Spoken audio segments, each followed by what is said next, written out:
அப்பாடா என் மகன் நல்ல ரிசல்ட் எடுத்துட்டான். அவன் ஆசைப்பட்ட மாதிரி நான் எப்படியாவது படிக்க வச்சிடணும்.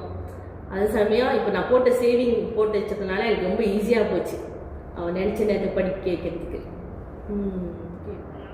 எல்லாம் வணக்கம்க்கா, எப்படி இருக்கீங்க? நல்லா இருக்கேன். நீங்க எப்படி இருக்கீங்க? ஏதோ இருக்கேன் சீஸ். ஏன் கீதா எவ்வளோ சோகமாக பேசுறீங்க? என்ன சீஸ் பண்ணுறது, பிள்ளைங்களை படிக்க வச்சோம். இப்போ வந்து அவங்க படிக்க போகிறாங்க.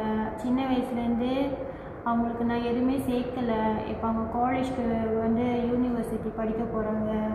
ஆனால் இப்போ யாருக்கிட்ட காசு கேட்டாலும் கொடுக்க மாட்டாங்க சீஸ். ஆமாவா? சாரி கீதா, என்கிட்ட இருந்த அளவுக்கு நான் கொடுப்பேன். என்கிட்ட கூட இப்போ காசு இல்லை. சாரி கீதா.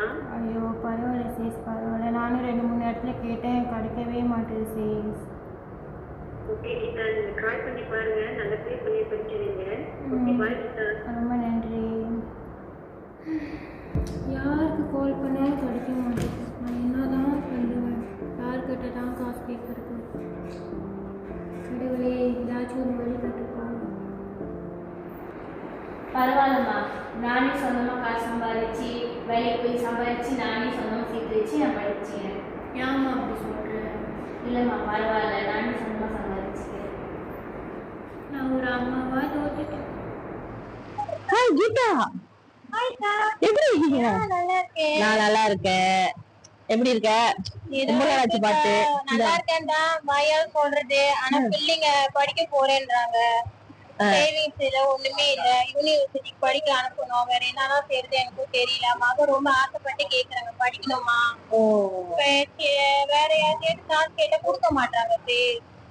கவலைப்படாதீங்க, என்கிட்ட ஒரு ஐடியா இருக்கு. என்கிட்ட ஆபீஸ் வந்து மேலதான் இருக்கு. நீங்க வந்து பாருங்க, நீங்க பார்த்து பேசுங்க.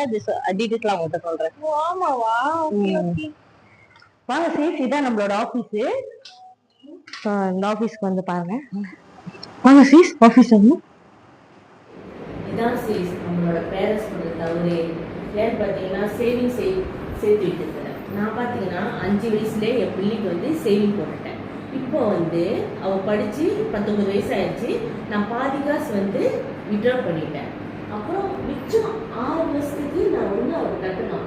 அப்போ அவள் மேல் கொண்டு அவள் படித்த அவள் பிடிச்ச படிப்புக்கு அவள் படிக்கணும் அப்படின்னா அந்த காசு எடுத்து அவள் படிக்க வைப்பேன். இதுதான் அதோட பிளானிங். நம்ம இப்பயே பிள்ளைங்களுக்குலாம் ஃபியூச்சருக்கு வந்து இந்த மாதிரி பிளானிங் போட்டு வச்சா நம்ம வந்து தேடுத்த அவசியம் இருக்காது. இதுதான் நான் சொல்ல வரேன். தெரிஞ்சுதான் நானும் என் பிள்ளைக்கு இதே மாதிரி சேவிங்ஸ் காசு போட்டு இப்போ நான் கஷ்டப்பட்டு மாட்டேன். சேவிங்ஸ் கவலைப்படாதீங்க, வருங்காலத்தில் இனிமே நம்ம சேர்ப்போம்.